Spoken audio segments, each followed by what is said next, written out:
PMC ప్రేక్షకులకి రామ్జీ నమస్కారాలతో ప్రతి ఎపిసోడ్లో కూడా మనం సిద్ధవైద్యం యొక్క ఔన్నత్యాన్ని, సిద్ధులు చేసినటువంటి విశేషమైనటువంటి శాస్త్ర విషయాలని కొంచెం మనం తెలుసుకుంటున్నాము.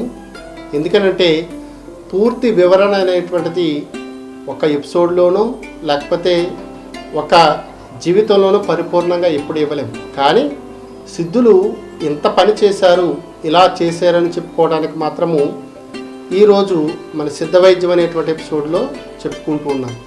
కాబట్టి సిద్ధులు అనేటువంటి పరిపూర్ణ జ్ఞానులు అయినటువంటి ద్రవిడ సంప్రదాయం కలిగినటువంటి పర్టికులర్గా శైవ సంప్రదాయాన్ని అనుసరించేటువంటి మహాత్ములు ఎవరైతే ఉన్నారో వారికి ఒకసారి పాదాభివందనం చేస్తూ మన సిద్ధవైద్యంలో వారి యొక్క ఉత్కృష్టమైనటువంటి ఒక విధానాన్ని గురించి ఈరోజు మనం తెలుసుకుందాం. ఆ విధానం పేరే యోగా. యోగానికి సంబంధించి అంటే అర్థం ఏమిటి? యోగా అనగా ఆత్మ శరీరము కలయికే యోగం అని చెప్పబడుతుంది.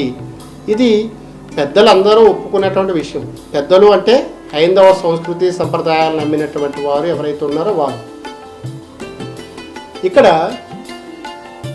సిద్ధవైద్యంలో ఉండేటువంటి ప్రాథమిక మూల సూత్రము ఏదైతే ఉందో అంటే శరీరము, మనస్సు, ఆత్మ ఈ మూడు కూడా పరిశుద్ధంగా ఉంటే దాన్నే యోగం అని చెప్పబడుతుంది.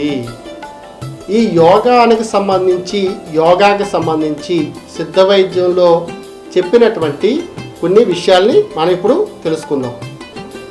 సిద్ధవైద్య గ్రంథాల్లో ఆహతియాడ్ అనేటువంటి సిద్ధముని రాసినటువంటి దీక్షాస విద్ధి 200 అనేటువంటి గ్రంథంలో యోగి యొక్క నాడిని చూడటం వల్ల, అలాగే నాడిని, అందులో నాడి అని ఉంటుంది, దాన్ని చదవటం వల్ల ఆ యోగా చేయటం వల్ల కలిగేటువంటి గొప్పతనం ఏదైతే ఉందో అదంతా కూడా తెలుస్తుంది. అంతేకాకుండా తమిళ గ్రంథాల్లో తిరుమందిరము అనేటువంటి ఒక గ్రంథం ఉంది. అందులో 845, 850 చరణాల్లో యోగా చేయటం వల్ల ఎటువంటి శక్తులు వస్తాయో మనకి చెప్పడం జరిగింది.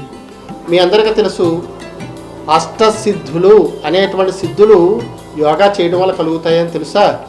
నిజంగా తెలిస్తే యోగా అనేటువంటిది చెయ్యాలి.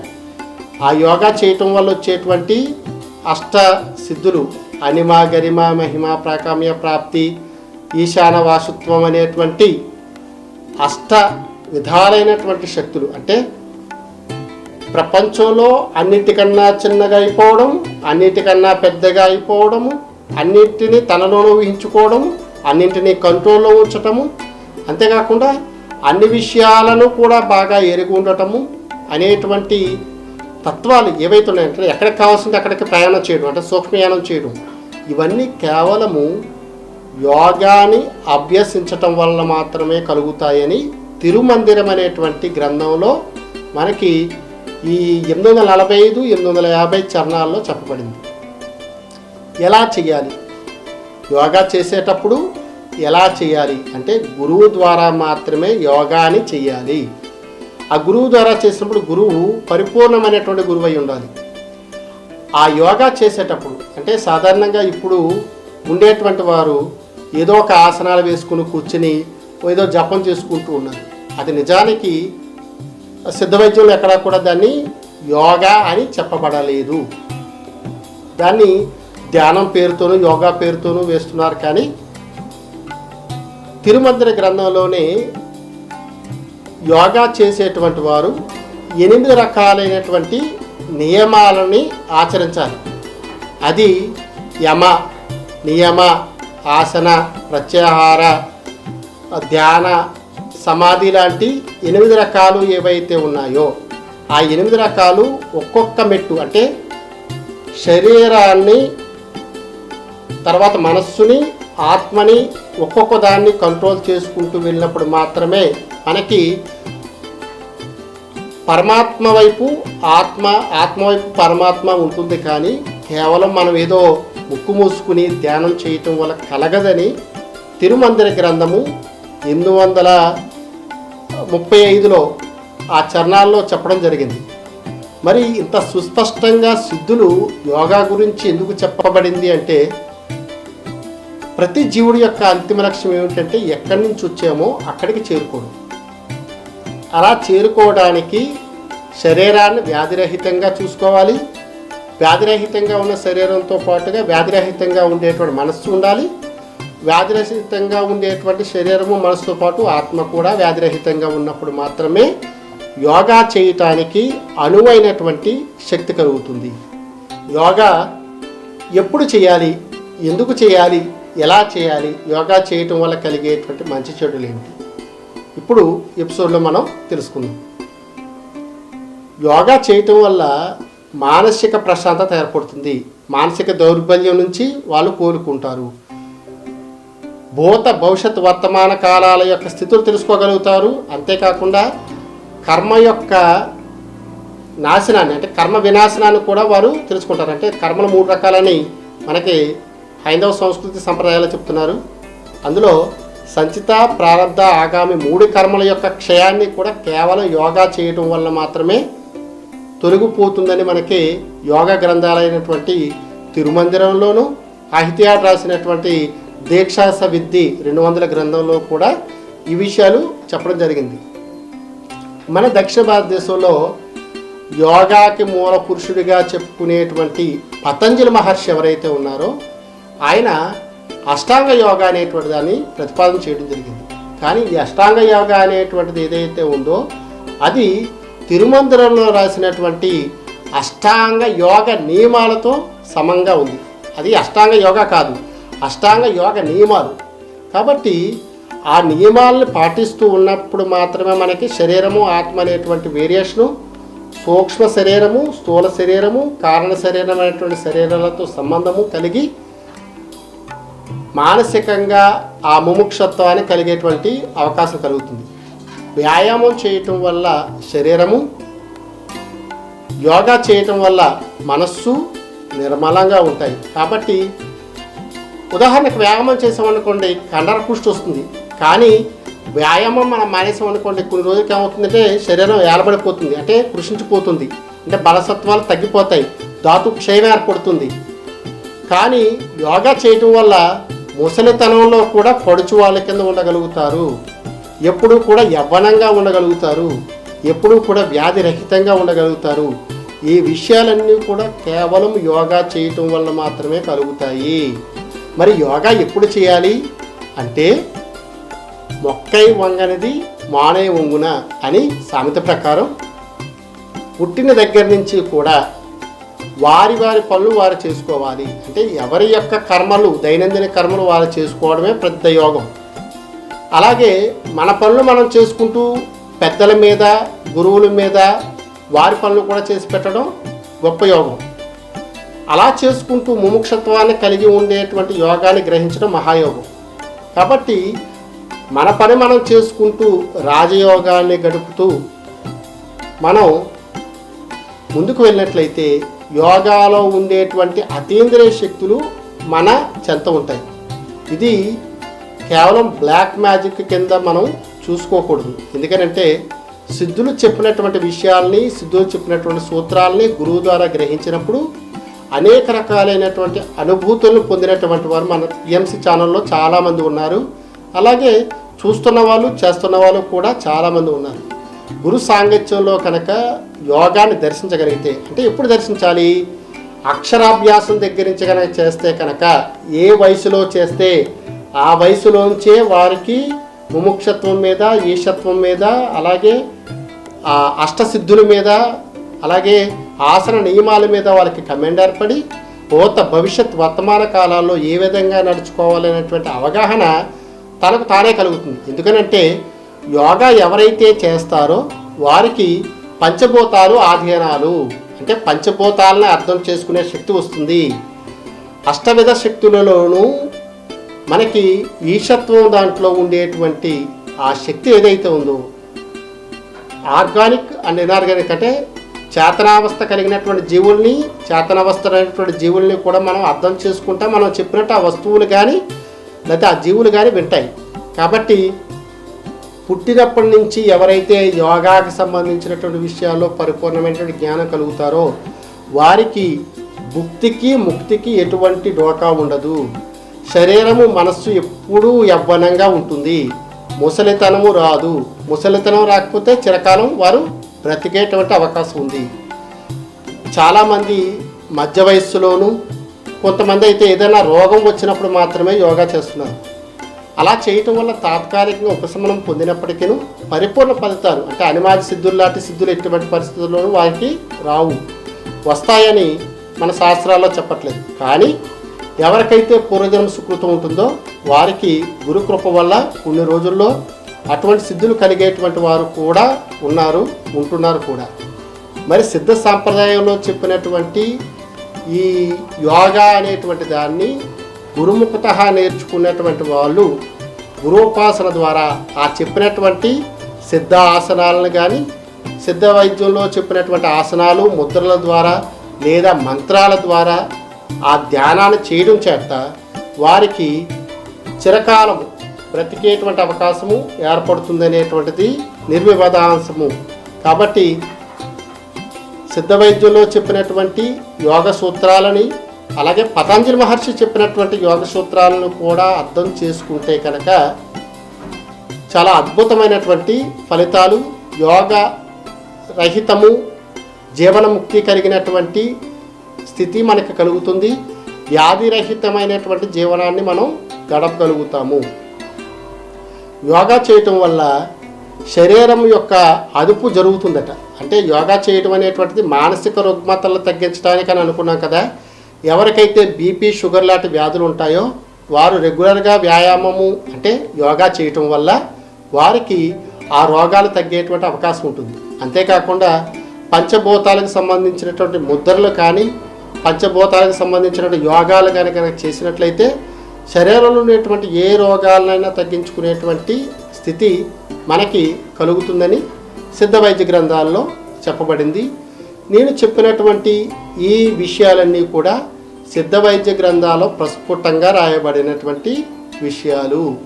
కాబట్టి సిద్ధ వైద్యులు తినేటువంటి ఆహారము, చేసేటువంటి జీవన విధానము, మసులుకునేటువంటి విధానము ఇవన్నీ కూడా సిద్ధులు చెప్పినట్టు చేయగలిగితే యోగాలో ఉండేటువంటి ఉత్కృష్ట స్థితిని, సిద్ధులని, శక్తుల్ని కూడా మనం సముపార్జించుకుని ప్రకృతిని మనకు కావలసిన విధంగా మనం మసులుకోవచ్చు. ప్రకృతిని శాసించే అధికారం కేవలము యోగాలో సిద్ధి పొందిన వారికి మాత్రమే కలుగుతుంది అనేటువంటిది జగమెరిగినటువంటి సత్యం. కాబట్టి అందరూ యోగా చేయండి, మానసికంగా ప్రశాంతంగా ఉండండి. వ్యాధిరహితమైనటువంటి భారతావనిని దొరకాలి అంటే కనుక ఖచ్చితంగా యోగాలో కొంచెం సమయమైనా సరే కేటాయించండి. యోగాన్ని పరిపూర్ణంగా విశ్వసించండి. ఏదైనా సిద్ధుడు చెప్పేయడం చేయడం కాదు. మనకు నమ్మకం ఎప్పుడు కలుగుతుంది? ఏదైనా వ్యాధి తగ్గినప్పుడు డాక్టర్ మీద నమ్మకం కలుగుతుంది. ఏదైనా వ్యాధి తగ్గినప్పుడు మందు మీద నమ్మకం కలుగుతుంది. అలాగే మానసికంగా ప్రశాంతత కలుగుతుంది అనేటువంటి స్థితి గురువు చూపించినప్పుడు యోగాలో దాని యొక్క గొప్పతనం తెలుస్తుంది. కాబట్టి పట్టుకున్నటువంటి గురువు ద్వారానే యోగాలో ఉండేటువంటి మర్మాలని తెలుసుకుని అందరూ కూడా మానసికంగా స్టెబుల్గా ఉండగలుగుతారు. ఎటువంటి అరిషడ్ వర్గాలకు సంబంధించిన వికారాలు పొందకుండా ఉండగలుగుతారు. అంతేకాకుండా బొందితోనే స్వర్గాన్ని చూడగలిగేటువంటి సిద్ధులు ఉన్నప్పుడు వారు కేవలం యోగా ద్వారా మాత్రమే వాళ్ళు అటువంటివి సాధించారు. అంతేకాకుండా ఆహారం తీసుకోకుండా కూడా ఎక్కువ కాలం ఎలా బ్రతకాలో చెప్పేటువంటి ఏకైక మందు ఏదైతే ఉందో అది కేవలం యోగా మాత్రమే. అంటే యోగాలో కేవలము వాయువుని ఆధారంగా చేసుకుని ఎక్కువ కాలము తపస్సు ధ్యానాలు చేసి ముక్తిని పొందిన వాళ్ళు ఎంతోమంది ఉన్నారని మనకి ఈ తిరుమందిర గ్రంథంలోనూ అలాగే దీక్షాస విద్య అనేటువంటి గ్రంథంలోనూ కూడా అద్భుతమైనటువంటి సూత్రాలు చరణాలు కూడా చెప్పడం తమిళనాడులో అందరికీ ఎరిగినటువంటి విషయమే. కాబట్టి మన దక్షిణ సాంప్రదాయంలో ఉండేటువంటి యోగా అలాగే ఉత్తర భారతదేశంలో ఉండేటువంటి పతంజలి మహర్షి చెప్పినటువంటి యోగ సూత్రాలు ఇవన్నీ కూడా మనస్సు ఆత్మ యొక్క సంయోగం జరిగిన తర్వాత మనం ఎక్కడి నుంచి వచ్చామో అక్కడ చేరుకోవటానికి ఎటువంటి అడ్డంకులు లేకుండా ఉండటానికి అనువైనటువంటి సూత్రాలు అలాగే మంత్రాల కింద మనం నియమాల కింద మనం భావించినట్లయితే మంచి ఆరోగ్యము ఆనందము కలుగుతుంది. ఓం త్రయంబకం యజామహే సుగంధిం పుష్టివర్ధనం ఉర్వారుకమేవ బంధనాత్ మృత్యోమృక్షీయ అమృతాత్. ఎవరైతే మృత్యుంజయుడైనటువంటి ఆ పరమేశ్వరుణ్ణి ఆ యోగనిష్టలో కనుక ఎవరైతే దర్శించగలుగుతారో వారు బొందుతోనే ఆ పరమేశ్వరుణ్ణి దర్శించేటువంటి అవకాశం ఉందని సిద్ధ వైద్య గ్రంథాలలో చెప్పబడింది. యోగాను చేసేటప్పుడు పాటించవలసినటువంటి కొన్ని నియమాలు ఉంటాయి.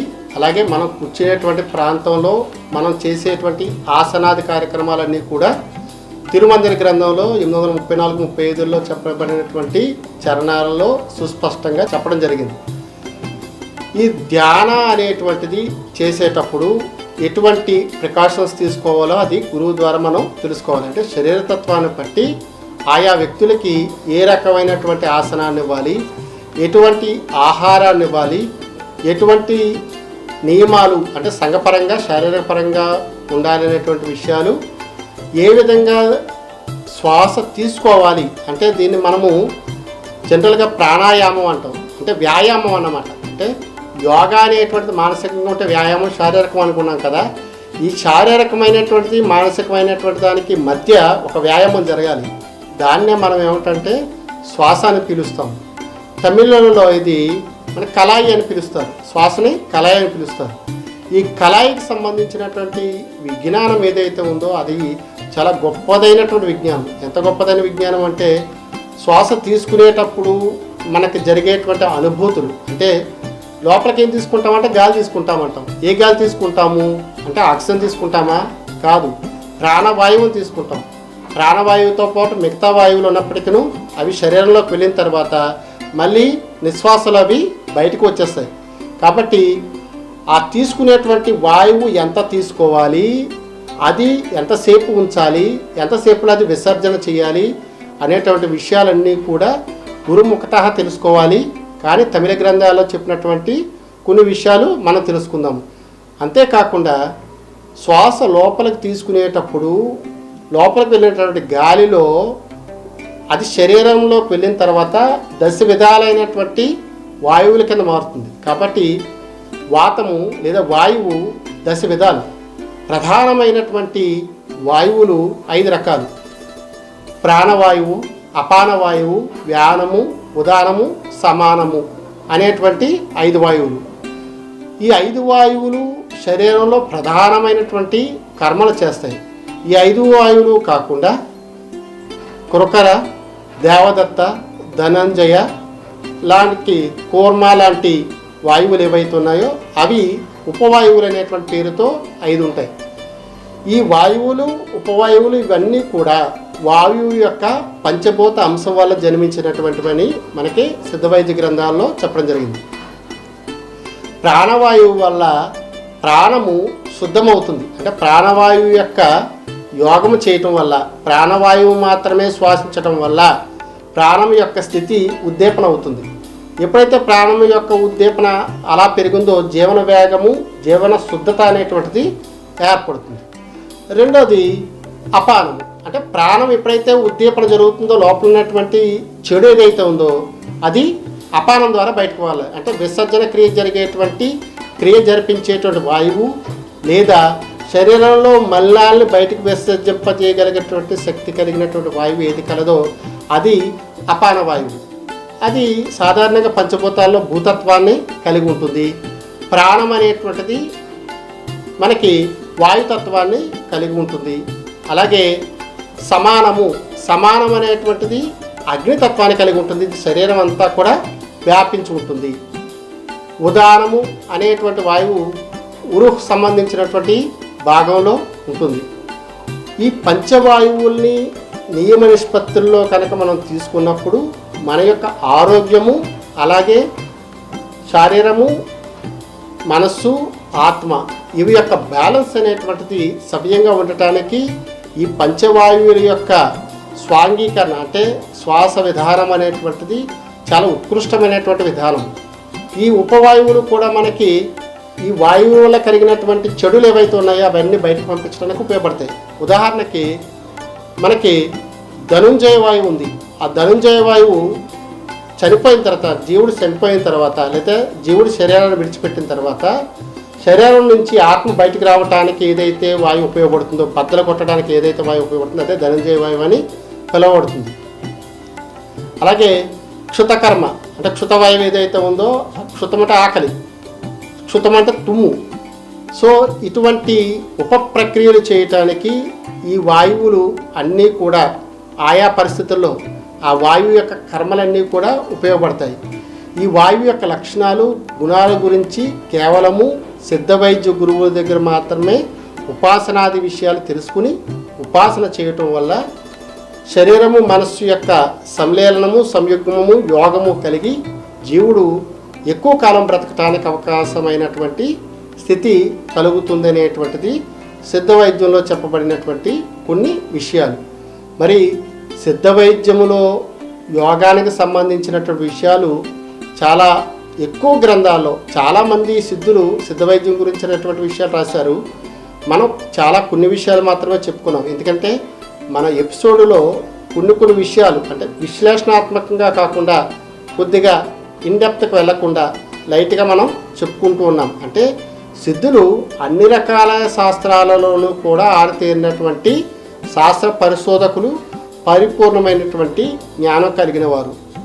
సిద్ధుని యొక్క సంప్రదాయాన్ని అనుసరించి పలానా సిద్ధ సంప్రదాయంతో మేము ఈ పని చేస్తున్నామని చెప్పేటువంటి కుటుంబీకులు ఉన్నారు, వంశస్థులు ఉన్నారు, అలాగే సిద్ధ పరంపర కూడా ఉంది. కాబట్టి సిద్ధులు వారి గురువు గారు చెప్పినటువంటి యోగ విధానాన్ని మాత్రమే అవలంబించాలి, కానీ కొత్తగా వచ్చినటువంటి గురువులు చెప్పినటువంటి మాటలు కానీ వారి యొక్క అనుసరణీయమైనటువంటి విషయాలను కానీ నమ్మకూడదు. ఎందుకనంటే యోగం చేసేటప్పుడు గురువు ఆ జీవుడికి లేదా ఆశ్రయించినటువంటి వ్యక్తికి ఎటువంటి యోగా చేయటం వల్ల అతను ముముక్షత్వం పొందుతాడో అతను గ్రహించగలిగిన తర్వాతనే యోగాన్ని ఉపదేశం చేస్తాడు. కాబట్టి ఒక గురువుని పరిపూర్ణంగా మనసవాచ కర్మణ నమ్మగలిగితే ఆ గురువు ద్వారా మాత్రమే మనకి యోగంలో ఉండేటువంటి శక్తులు లభ్యమవుతాయి, యోగంలో ఉండేటువంటి నియమాలన్నీ మనకు లోబడి ఉంటాయి. తత్ఫలితంగా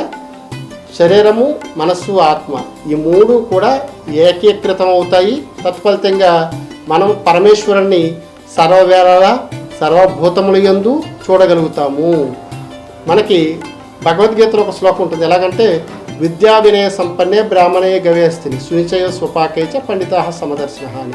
అంటే విద్యా వినయం కలిగినటువంటి బ్రాహ్మణులందును గోవు, శునకము మరియు శునకమాంసము వండుకు తిని వారి యందును సమదృష్టి కలిగిన వారే జ్ఞానం. అంటే ఈ ఉచ్చ నీచాలతో పని లేదు, ఉన్నదంతా పరమేశ్వరము, పరమేశ్వరుడి యొక్క స్థితి అని ఎవరైతే పరిపూర్ణంగా నమ్ముతారో అటువంటి సిద్ధులకి నమస్కారం చేస్తూ ఈనాటి ఈ ఎపిసోడ్లో మనము యోగాకు సంబంధించినటువంటి కొన్ని విషయాలు మనం ఈరోజు తెలుసుకున్నాం కదా. మరొక ఇంట్రెస్టింగ్ విషయాలతో మరొక ఎపిసోడ్లో సిద్ధులకు సంబంధించినటువంటి కళలలో ధ్యానానికి సంబంధించిన విషయాలు తెలుసుకుందాము. చూస్తూనే ఉండండి పిఎంసి ఛానల్. మరొక ఎపిసోడ్లో మీ ముందు ఉంటాను. మీ రామ్జీ. నమస్కారం.